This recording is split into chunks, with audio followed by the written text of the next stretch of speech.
a to je daljnje ulaganje u znanost, obrazovanje, vještine i cjeloživotno učenje.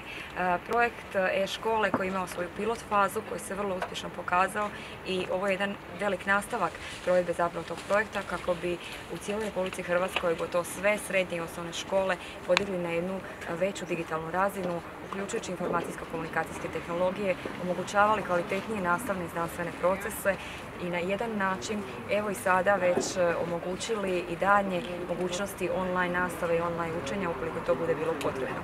Dakle, gotovo milijarda kuna, kao što sam spomenula, vrijednosti ulaganja u ovaj projekt samo iz operativnog programa konkurentnosti i kohezija, a u cijelom ovom programskom razdoblju gotovo 3,1 milijarda kuna uložena u sustav znanosti i obrazovanja.